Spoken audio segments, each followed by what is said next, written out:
I would be a fool to not say that I am sure that there's racism in all of us, right? There's bias in all of us. Unfortunately, we try hard to treat everyone equal, but we're human beings and we screw up and we make mistakes.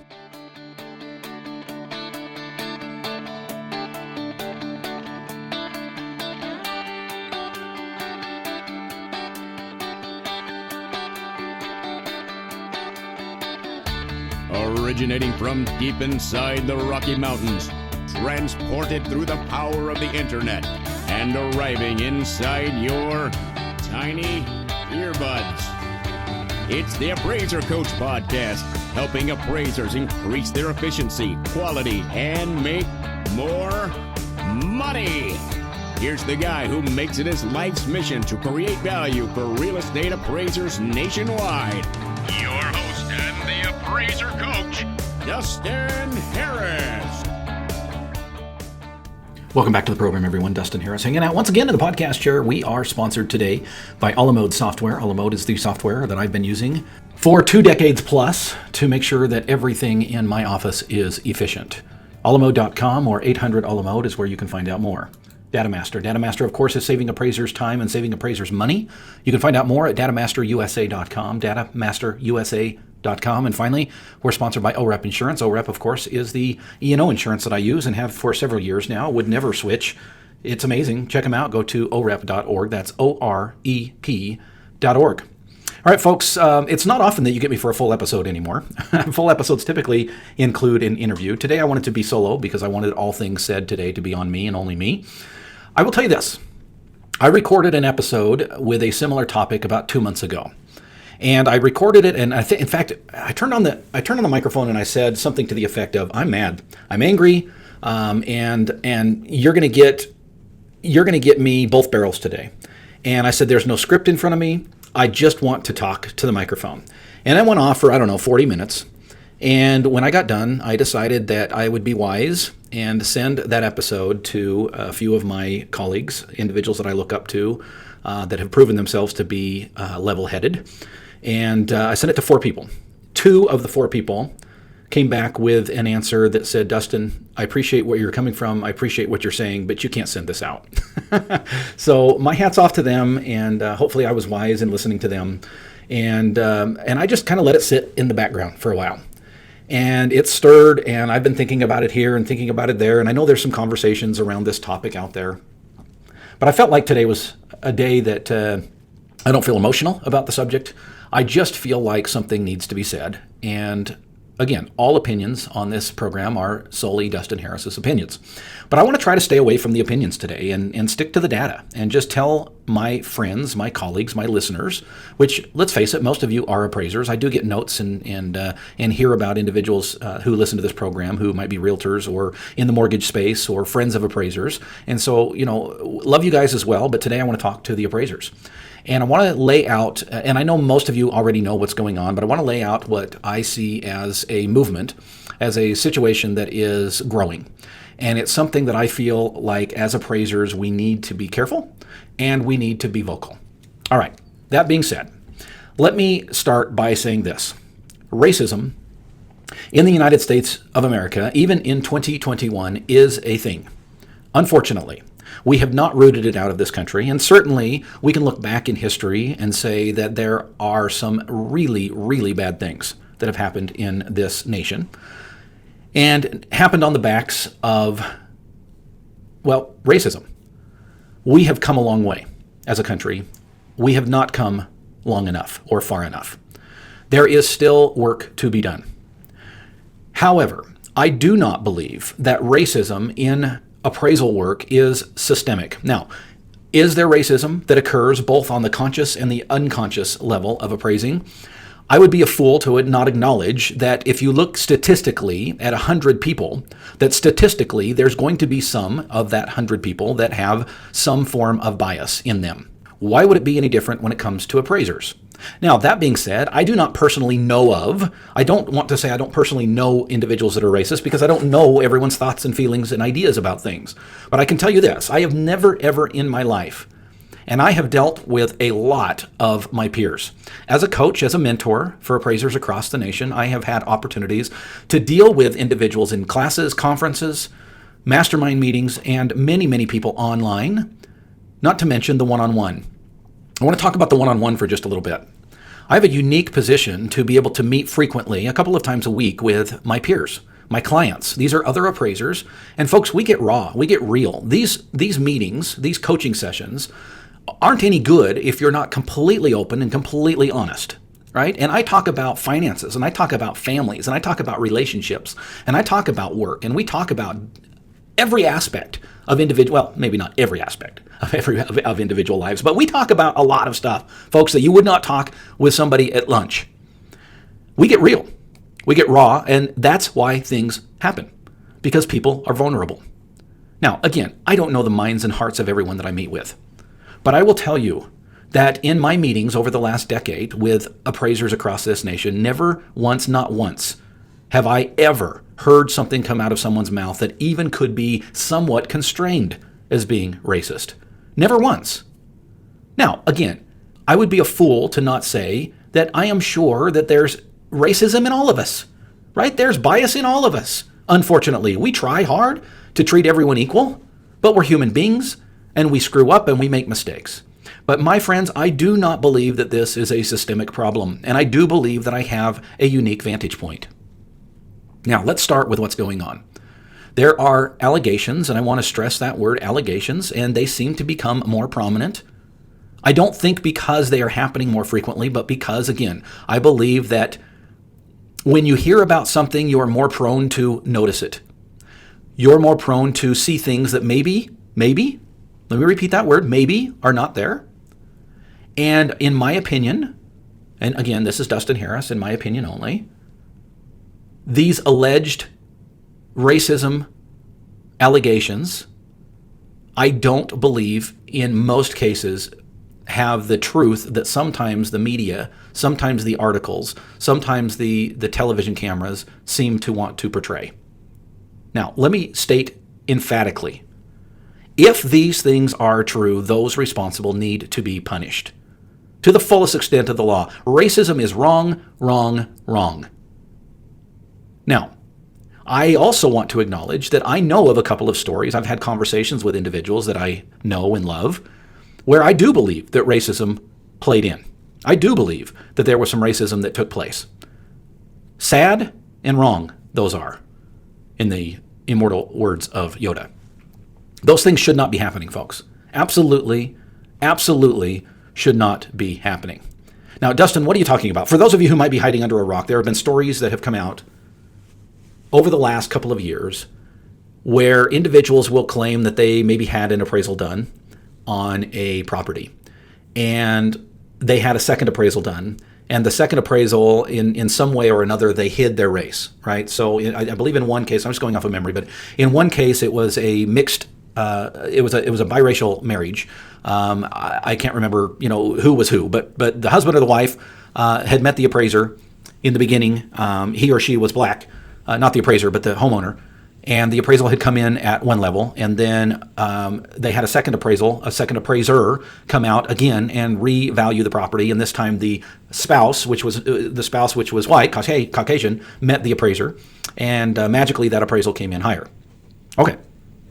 On the surface, that looks very bad, right? On the surface, that looks very bad. Let me pause here and say, folks, I can tell you that I have experienced, not of course racial discrimination, but I have experienced discrimination where individuals have called me up and said, oh, you did a bad appraisal because we had another appraiser come out and he or she came in higher. Folks, let's pause here for just a second. And again, my talk today is not to anyone except appraisers. Appraisers, you live with this. The story I just told you about having another appraisal done and then people being upset that your appraisal was the quote-unquote bad appraisal, simply because it came in lower, you've all experienced this, right?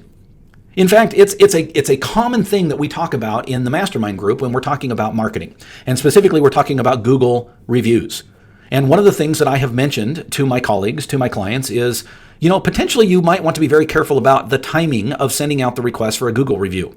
Because if it comes after the appraisal has been delivered, and that appraisal is lower than they wanted it to be, you may have done a fabulous job. You may have crossed all of your T's, dotted all of your I's, had wonderful comparables, all support for your adjustments, and yet they think that you did a bad job. And you did a bad job not because it was a bad appraisal, but you did a bad job because it was a low appraisal, and somehow we connect these two words. Low equals bad. And so you might want to be careful about how you send those out. Folks, I can tell you in my office, we send out review requests after the inspection, before the report is turned in, for that very reason. A bad appraisal, my friends, doesn't equal a low appraisal, and a low appraisal doesn't necessarily equal a bad appraisal. And yet these stories are painted in such a way that the appraiser that came in low somehow was the bad appraiser. That appraiser somehow had a racial bias. Again, I don't know. I don't know the intimate details of any of these stories. I have not seen any of these appraisal reports in detail. I can't tell you for sure who had the bad appraisal and who had the good appraisal, or maybe none of them. But folks, let me tell you a true story. This is a story that came out recently as of this recording, and it has to do with a situation where, and I'm not going to get too detailed here, I want to keep it somewhat general, but the individual who is claiming racial bias had 3 appraisals done. 3. Now notice something. Here's a couple of facts about the allegations, at least according to the reports. The first 2 appraisals came in within about 12% of one another. Okay, let me repeat that. The first 2 appraisals that were done came in within 12% of one another. The third appraisal, after they had, shall we say, hidden the things in the home and the people in the home that portrayed a certain race, came in over 100% higher than the first 2 appraisals. Let me repeat that. The first 2 appraisals done came in about 12% from one another, and the third appraisal came in over 100% higher than those other 2 appraisals. Now, folks, if you take the word race out of the equation, if you take the allegations, which obviously the allegations here are a racial bias. Again, I don't know the appraisers. I don't know the details. Just on the surface, if you take this story and just look at the numbers the appraisers gave, let me ask you a question. You have 3 appraisals. 2 of them come within 12% of one another, and a third comes within 100%, higher or lower. Doesn't matter. Which one do you think might be circumspect? And yet, the story makes it very clear which one is the good appraisal, right? Obviously, the first 2 appraisers, who are not related to one another from what I can tell, work for completely different companies, didn't have access to one another's data, yet they came in within 12% of one another, but the person or the appraiser that came in 100% higher, somehow that's the better appraisal. Now, folks, there is a push out there. Again, I know some of these stories, and I trust these individuals who have told me these stories. And I do know that racism exists. It exists in every career, every industry in the world, because people are people and people have problems. But this push to paint all appraisers as racist is a movement, and I believe there is another side to the story. Folks, I know appraisers. And I'm sorry, but my friends, my clients, my colleagues, my peers are not racist. We try very, very hard to do our job the best that we know how. Folks, I will tell you something and just remind you that we are under an obligation as appraisers to be on the up and up. Not only are we asked to do so, not only do we want to do so, we are absolutely 100% required to do so. Bias in any form whatsoever for appraisers is wrong, wrong, wrong. Not only is it wrong, it is illegal. The Fair Housing Act addresses it. USPAP addresses it. Your state board addresses it. Appraisers who use bias should be punished to the fullest extent of the law. And I don't care if it's race, if it's sexual orientation, if it is marriage status, if it is gender. I don't care what it is. Any bias whatsoever. I don't care if it's, man, I think you got a really cool car in the garage and I'm going to bring in your appraisal higher because I think you got a cool car. That, friends, is bias. It is wrong. It is wrong. It is wrong. And appraisers who use bias should be punished to the fullest extent of the law. Okay. Dustin, where do we go from here? As appraisers, again, my audience today is appraisers. As appraisers, what should we do next? What can we do? I want to talk to you about some ideas as we come back from the sponsorship. I want to pause here and remind you that we are sponsored by some great, great companies. One of them being OREP Insurance, folks. OREP has your back. You're a good appraiser. You're doing the things that you should be doing. But guess what? Every once in a while, that complaint comes. What do you do? What if that lawsuit comes at you? Are you covered? Folks, you need the best E&O out there. You need the E&O that gives you all kinds of benefits. That E&O is OREP. OREP can be found on the internet at orep.org. That's OREP.org. A la mode, of course, is the software that I've been using for over 2 decades. And I keep doing it, folks. Why? Because it gives me such a benefit. I have a new woman working for me who has been in the appraisal world for, 7, 8 years now. And she's been using Total, a la mode, all that time. Well, she's brand new to our company, and I was on a training call with her yesterday. We were on Zoom, and we're doing different things, and she's in the grid, and she's making all of these manual adjustments. And I said, whoa, haven't you used the Smart Adjust? She goes, yeah, I think I remember that. I said, here, let me show you a couple things. And we went through, and I showed her how to set up the Smart Adjust, and I showed her how to use the F2, and I showed her how to do the equals. You who use Total know what I'm talking about, right? These shortcuts, these wonderful things that save you time, save you money, that's Total. A la mode is the software that you should be using. It's alamode.com or 800 a la mode. Finally, we're sponsored, of course, today by DataMaster. I love the people over at DataMaster. Was speaking with one of their fine associates here a couple of days ago, and I'm telling you, folks, this is a company that cares about appraisers.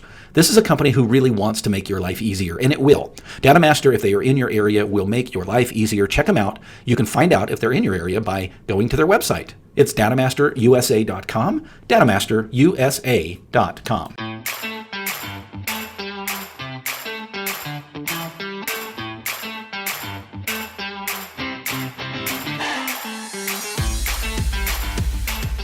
All right, folks, so welcome back to the program, and hope that we've made some sense here today. And again, I want to acknowledge a couple of things, and my words can be taken out of context. You can probably take any soundbite you want in this podcast and make it sound really, really bad. It is the nature of what I do. In such a way, I paint myself a target on my chest, if you will. When you put yourself out there, you unfortunately become a target. My good friend Mark Skapanitz recently had an interview that was a national interview, and was asked about this very topic, and I thought Mark did an excellent job. Hats off to you, Mark. Just brought up some of the same points that we're talking about today, and just I think represented the appraisal world very, very well. And yet, once it was posted, here comes the individuals out of the woodwork, including some that would say that they're appraisers. Now, these individuals hide behind pseudonyms. You know who I'm talking about, Bill. You know who I'm talking about. Sensible. These people hide behind these pseudonyms because they're too afraid to put themselves out there. Well, you know what? Hats off to Mark Skapanitz for using his real name, for using his real face, and representing the appraisal profession well. So that brings me to my point and the question that I posed before the break. What next? What can we do? What as appraisers can we do about? We see this. We see that there are allegations. We see that there's not proof one way or the other. What can we do? Well, first of all, I think one of the first things that we can do as appraisers is acknowledge that we are human beings. We are human beings. We have frailties. We have faults. We make mistakes. We're human, right? But I believe that we are professionals. I believe that the vast majority of appraisers are good, honest, hardworking folk who want to do their job and do it well. We don't go into these assignments with bias. We don't go into these assignments painting ourselves or utilizing the emotions that we might feel to paint a picture a certain way. Our job is to be interpreters of data. Our job is to collect the right data. Our job is to be able to understand the market fully. And our job is to support the conclusions that we come to. And that's probably the best thing that we can do. Folks, let's just be honest, right? And I'm throwing myself on the altar here as much as any of us. There was a day that subjective adjustments probably worked okay. And there's a day when we all did it, right? There's a day when if you couldn't quite come up with the adjustment for what the square footage might be, that maybe we at least roughly knew what it should be, right? And those things worked for a while. They don't work anymore. The best thing that we can do, what can appraisers do to protect themselves against bias, whether it be racial or any other type of bias? Support your conclusions. Tell the story. As my good friend Tim Anderson says, explain why you did what you did. If a colleague had the same data at their fingertips that you have, would they come to a similar conclusion that you came to? Let me repeat that. That's one of the best questions I think any of us can answer. Before we turn that appraisal report in, we should step back and do what I call the fourth approach to value. The fourth approach to value is to get out of the trees for a minute, get up above the forest and say, okay, I know what I did for the last 4 hours working on this report, but now let me step back, let me clear my eyes a little bit, let me rub my eyes and open them up and put my glasses on and say, okay, would I pay what I valued this home, this property at. And furthermore, if I knew nothing about this property, if I had not walked through it myself, and if I had not gone through the last 4 hours of crunching numbers that I just went through, would I come to the same conclusions? If I were a peer reviewer, have I told the story that will paint the same picture and the same conclusion? Folks, that is the absolute best defense against these allegations. Tell the story.